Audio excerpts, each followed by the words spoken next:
महाराष्ट्र की राजनीति में महायुति गठबंधन की क्या अब नींव हिलने वाली है? क्या ठाकरे ब्रदर्स एक साथ आने वाले हैं? क्या उद्धव ठाकरे और राज ठाकरे हाथ मिलाने के लिए तैयार हो गए? एक लड़ाई उत्तराधिकारी की, एक लड़ाई कुर्सी की, एक लड़ाई पार्टी की कमान को संभालने की। जब राज ठाकरे ने बाला साहेब ठाकरे का साथ छोड़ दिया, राज ठाकरे ने उद्धव ठाकरे का साथ छोड़ दिया, राज ठाकरे ने अपनी पार्टी मनसे का गठन किया, लेकिन आज राज ठाकरे की पार्टी महाराष्ट्र नवनिर्माण सेना किस हाल में है ये छुपा नहीं है। लोकसभा चुनाव से लेकर विधानसभा चुनाव तक मनसे जो राज ठाकरे की पार्टी है, उन्होंने एक भी सीट हासिल नहीं की है। दर्जन भर से ज्यादा सीटों पर चुनाव लड़ा गया, लेकिन राज ठाकरे की पार्टी को एक भी सीट नसीब नहीं हुई। लेकिन राज ठाकरे का जो अति आत्मविश्वास नजर आया था चुनावों के दौरान, वो घटता हुआ नजर आ रहा है, क्योंकि उद्धव ठाकरे के साथ फिर से राज ठाकरे की नजदीकियां देखी जा रही हैं। ना सिर्फ किसी समारोह में इन दोनों को एक साथ देखकर मुस्कुराते हुए नजर आना, बल्कि एक बड़ा विवाद महाराष्ट्र में खड़ा हो गया है। विवाद भाषा को लेकर।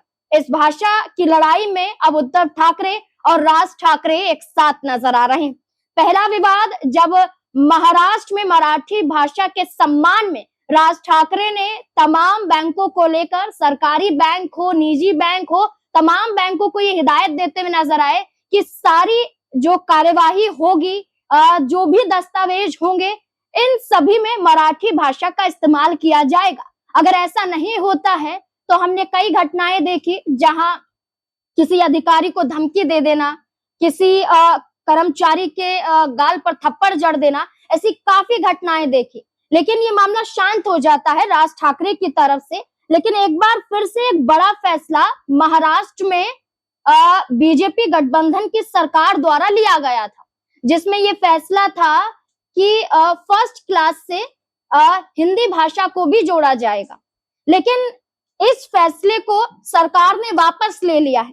लेकिन जब ये फैसला लिया गया था, तब राज ठाकरे और उद्धव ठाकरे के जरिए एक बड़े आंदोलन के आगाज को लेकर चर्चा की गई थी।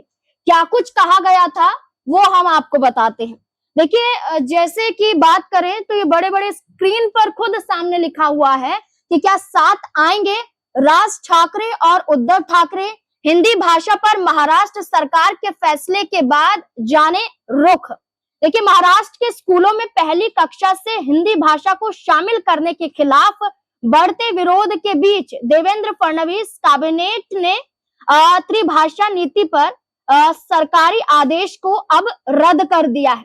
वहीं इसके बाद सवाल ये उठ रहा है कि क्या सरकार के इस फैसले के बाद उद्धव ठाकरे और राज ठाकरे एक साथ आ पाएंगे। दरअसल महायुति सरकार के हिंदी भाषा के अनिवार्यता के फैसले के खिलाफ उद्धव ठाकरे की शिवसेना और राज ठाकरे की मनसे ने 5 जुलाई को बड़ी रैली करने का ऐलान किया था, जिससे उन्होंने कांग्रेस, शरद पवार की एनसीपी समेत अन्य मराठी दलों का भी साथ लेने के लिए एक ऐलान कर दिया था। अब जब सरकार ने इस आदेश को रद्द कर दिया है, इस रैली होने पर अब सवाल उठना स्वाभाविक नजर आ रहा है। दरअसल क्या पूरा विवाद है, जैसे कि मैंने शुरुआत से आपको बताया, इसे और विस्तार से बता देते हैं। इस खबर में साफ तौर पर यही बताया जा रहा है कि पहले आदेश लिया गया त्रिभाषा को अनिवार्य करने के लिए, इसमें हिंदी भाषा को भी जोड़ने के लिए। उस दौरान ये कहा गया राज ठाकरे और उद्धव ठाकरे के जरिए कि ऐसा सरकार को नहीं करना चाहिए, मराठी भाषा को ही तवज्जो देनी चाहिए। उस दौरान 5 जुलाई को कहा गया कि हम एक बड़ी रैली का आयोजन करेंगे और ये रैली मराठी भाषा के सम्मान के लिए थी। लेकिन अब जब सरकार ने फैसला वापस ले लिया है तो रैली रद्द नहीं हुई है, रैली जारी है। यानी कि 5 जुलाई को रैली होगी सरकार के खिलाफ। इसमें राज ठाकरे और उद्धव ठाकरे एक साथ होंगे, एक मंच पर होंगे और इस यात्रा का नाम अब विजय यात्रा रख दिया जाता है। और इस विजय यात्रा के जरिए अब ये कहा जा रहा है कि लड़ाई अब भाषा के लिए नहीं है, अब ये लड़ाई के जरिए माना जा रहा है कि राज ठाकरे और उद्धव ठाकरे एक साथ आ रहे हैं। आपको क्या लगता है इस पूरे मुद्दे को लेकर? क्या ऐसा ही, और क्या महाराष्ट्र में उद्धव ठाकरे और राज ठाकरे को सारी गलतफहमियों को दूर करते हुए हाथ मिला लेना चाहिए। क्या लगता है आपको? अपनी राय कमेंट सेक्शन में जरूर दें। देखते रहे SPN9 न्यूज। धन्यवाद।